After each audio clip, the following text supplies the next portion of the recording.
अस्सलाम वालेकुम dear students. जैसे कि मैं सारंग थीम आपको अपने यूट्यूब चैनल पर वेलकम करता हूँ। उम्मीद है कि आप सब खैरियत से होंगे।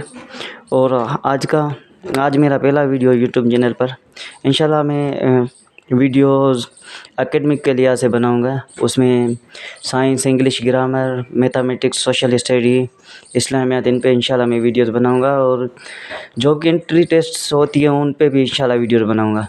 और मैं बीबीए का ग्रेजुएट स्टूडेंट हूँ और अपनी फील्ड पे भी इंशाल्लाह वीडियोस बनाऊंगा एक एक करके। ठीक है, वीडियो आपको आसानी से समझ आएगा, एग्जांपल्स के साथ समझाऊंगा। सो टॉपिक स्टार्ट करने से पहले जिसने भी मेरे चैनल को सब्सक्राइब नहीं किया, लाइक नहीं किया, सब्सक्राइब करें, लाइक करें, जैसे आपको आसानी से समझ आ सके और इसके रिलेटेड जो भी मैं वीडियोस बनाऊँ आप तक पहुँच सके। सो अपना टॉपिक को स्टार्ट लेते हैं अपने टॉपिक की। ठीक है, तो पहला मेरा टॉपिक है जो इंग्लिश ग्रामर पे। पहले मैंने सोचा कि ग्रामर कुछ ही दिनों में इंशाल्लाह क्लियर हो जाएगी। कुछ जगह में कुछ जो मेन टॉपिक्स होते हैं वो इंशाल्लाह मैं क्लियर करूँगा। ठीक है, तो पहला हमारा टॉपिक है ग्रामर। ग्रामर क्या होता है? Structure of any language is called grammar. किसी भी लैंग्वेज, किसी भी ज़बान की बनावट को हम ग्रामर कहते हैं। जैसे ये रूल्स हैं, हर लैंग्वेज के, हर ज़बान के रूल्स होते हैं कि कौन सी चीज़, कौन सा वर्ड कहाँ आएगा, कौन सा वर्ड कहाँ आएगा, कौन सा सेंटेंस कैसे लिखा जाएगा, कैसे सेंटेंस मिला के लिखते हैं। ठीक है, ये हमें ग्रामर ही बताता है। जो भी ज़बान होगी उसकी अपनी ये ग्रामर होती है। सो हम इंग्लिश की ग्रामर पढ़ रहे हैं तो हमें इंग्लिश का पता हो कि इंग्लिश ग्रामर कौन सी होती है। ठीक है, सो रूल्स हमें बताती है ग्रामर के। जैसे ये देखें, दिस इज़ ए पेन, ये एक पेन है, ये हमें ग्रामर बताती है। दिस इज़ अ पेन, ये रूल्स हैं ग्रामर के। ये ग्रामर ही बताती है कि दिस यहाँ आएगा, इज़ यहाँ आएगा और पेन यहाँ आएगा।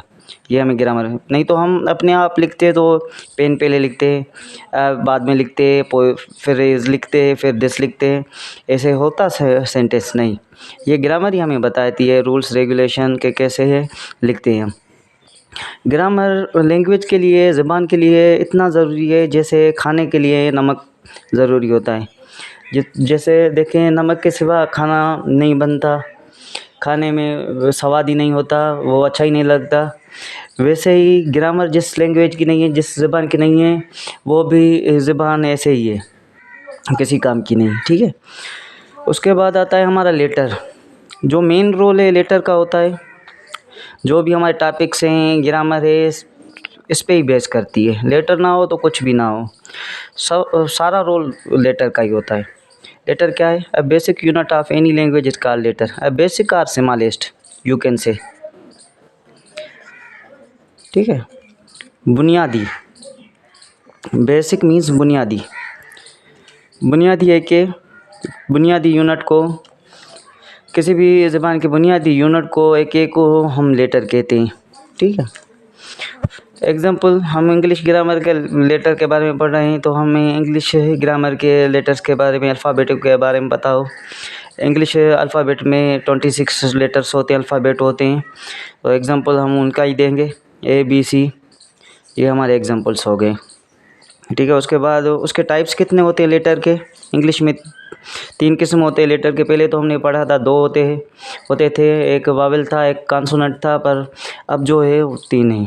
ठीक है, पहला है हमारा वावेल। वावेल कौन से होते हैं? A, E, I, O, U। ये हमारे वावेल लेटर्स हैं। जो भी हम वर्ड लिखते हैं इनका होना उसमें लाजमी है। इनमें से एक कोई भी उसमें लाजमी हो। जैसे ये देखें, ये सभी वर्ड्स हैं, इसमें देखें लेटर है, इसमें भी लेटर है, वावेल लेटर। जिसमें भी वावेल लेटर नहीं होगा वो हमें मीनिंग नहीं देगा। या तो वो नाम हो सकता है इन सम केस, या तो वो वर्ड नहीं, वो हमें मीनिंग नहीं देगा। हाँ, अगर वावेल ना हो, उसमें सेमी वावेल हो, फिर भी हमें मीनिंग देगा। दूसरा काइंड है consonant, B, C, D, F। Wavell और सेमी वावेल को निकाल के जो भी हैं वो कॉन्सोनेंट है हमारे। सेमी वावेल कौन से है? WI, A, E, I, O, U, ये वावेल होते हैं। ठीक है, और सेमी वावेल WI। कुछ वर्ड्स में ये नहीं होते हैं पर ये होते हैं, सेमी वावेल होते हैं। सेमी वावेल होंगे फिर भी हमें मीनिंग देगा वो वर्ड।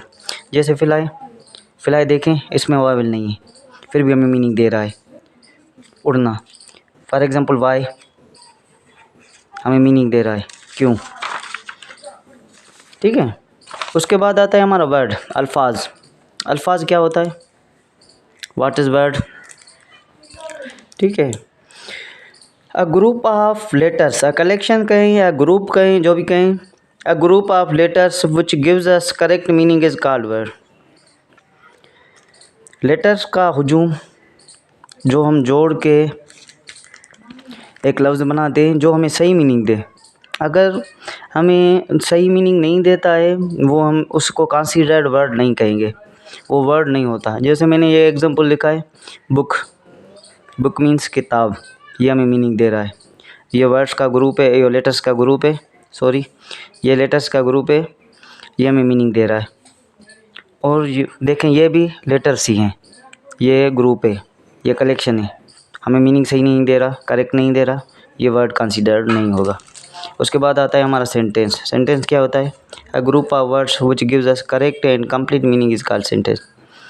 अल्फाज का हुजूम, अल्फाज का ग्रुप जो हमें करेक्ट, सही और मुकम्मल कंप्लीट मीनिंग दे उसे हम सेंटेंस कहते हैं। फॉर एग्जांपल मैं सेंटेंस लिखता हूँ, this is a pen, this is a page, ये एक पेज है, दिस इज़ अ, यहाँ पर मैं छोड़ूँ, ये हमें सही मीनिंग देगा नहीं, ये हमें सही मीनिंग देता है, कंप्लीट मीनिंग देता है, इसे ही हम सेंटेंस कहेंगे।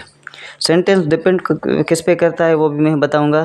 सेंटेंस सब्जेक्ट पे, हेल्पिंग वर्ब जो भी है ये वर्ब की क्लास है, क्लासिफिकेशन से helping subject verb and object पे डिपेंड करता है सेंटेंस। पर जो मॉडर्न इंग्लिश है उस पे, उसके बारे में बताऊं कि वो सब्जेक्ट और प्रेडिकेट पे डिपेंड करता है। सेंटेंस में सब्जेक्ट और प्रेडिकेट हो, समझो वो सेंटेंस क्लियर है।